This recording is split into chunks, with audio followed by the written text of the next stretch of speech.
with a company being sued and more. This is Pro Wrestling Central. My name is John, and you're watching the Wrestling Report.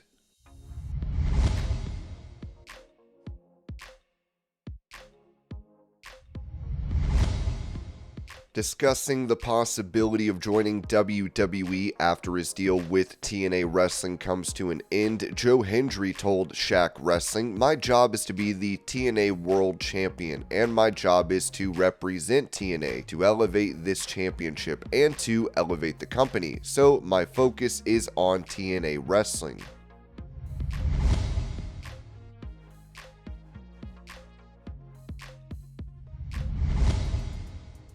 Asked for an update on Ring of Honor securing a television deal, Sean Ross Sapp said this on The Hump. "There was an offer at one point, but it wasn't to AEW's liking, from what I understood. But yeah, there was one on the table, it just didn't make a lot of sense. I think they ended up getting another piece of content instead." AEW President Tony Khan had previously said this regarding Ring of Honor and conversations he has had for a television deal. "It's a great company. I love ROH, and I think that really, for us, it's important to look at there's a great opportunity to grow Ring of Honor as we grow AEW. AEW just secured this huge media rights deal, and it's a complimentary thing to have another great wrestling promotion with that history. I do think there's a lot of interest right now in Ring of Honor. I've had great conversations about TV partnerships with ROH, and I think as AEW continues to grow, there's going to be more great opportunities for ROH in streaming and television."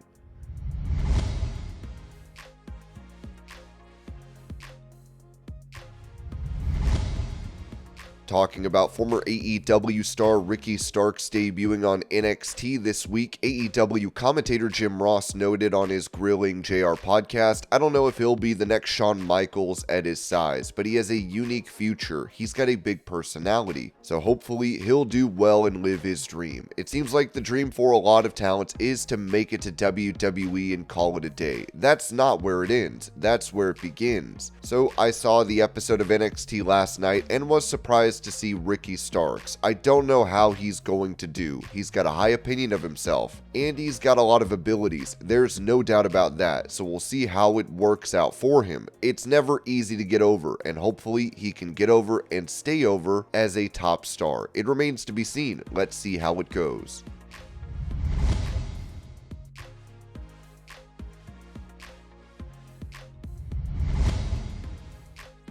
With all the recent AEW releases taking place, it appears the company considered letting FENIX go, as his brother Penta is now with WWE. Sean Ross Sapp reported this on the NXT post show. "I had heard Friday that AEW releases were either happening or coming. At that moment, I thought it was just the Bear Boulder situation, which they fortunately very quickly took care of. I had heard for a while that within AEW they had at least considered releasing or letting contracts lapse on a few talent that were not happy and wanted to go elsewhere. At one point, they considered FENIX. They didn't end up doing that."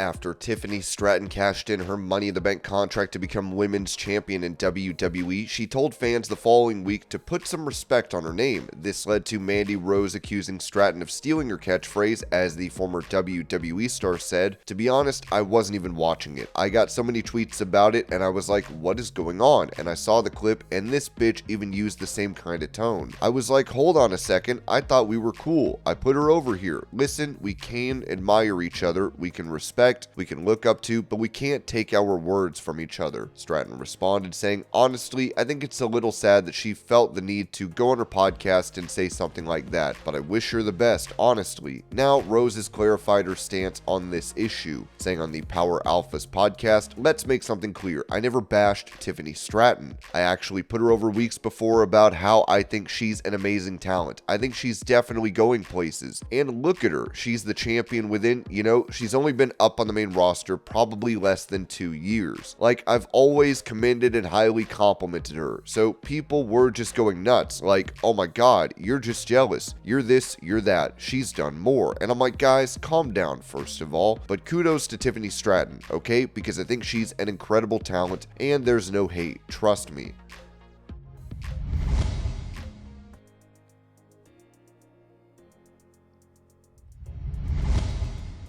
Going over a lawsuit that Hulk Hogan's company is dealing with, Ringside News wrote that Hulk Hogan is facing legal trouble after a woman in Akron, Ohio filed a lawsuit against him and Real American Beer, claiming she was injured at a promotional event. The lawsuit, filed on February 10th, 2025, alleges that Hogan and other unnamed promoters were tossing free beer cans into the crowd at Thirsty Cowboys on August 19th, 2024, when one struck Michelle Herlukowicz in the head, leaving her with a deep wound that required 10 stitches. It's unconscionable to think that you're going to go to a bar and see a celebrity and end up being pelted with a can of beer, said Herlukowicz's attorney Eric Tafel in a statement to Fox 8. According to the lawsuit, Hogan or another promoter was responsible for throwing the can. Medina Township Police responded to the incident but did not file charges, as officers could not determine exactly who threw it. She had an open wound to her forehead. It was pretty big. She ended up needing a number of stitches to her head, and she's going to have some permanent scarring from that, Tafel added. Herlukowicz is suing for damages related to medical expenses, pain and suffering, and emotional distress. With Hogan and Real American Beer now facing legal action, this lawsuit could put a serious dent in his latest business venture.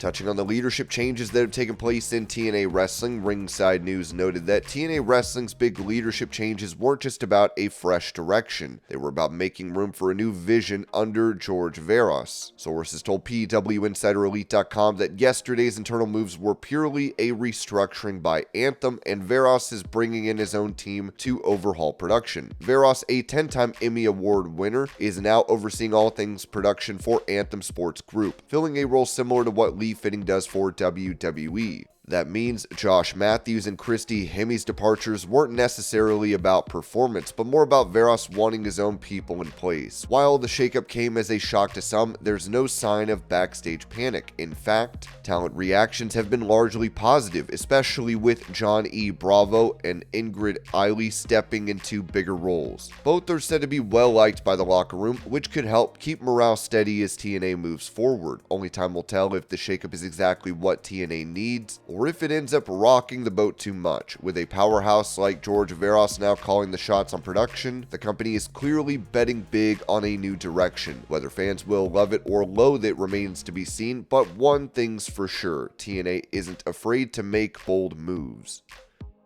And this was your pro wrestling news update. I hope you're all having a great day. Thank you so much for watching, and I will see y'all later.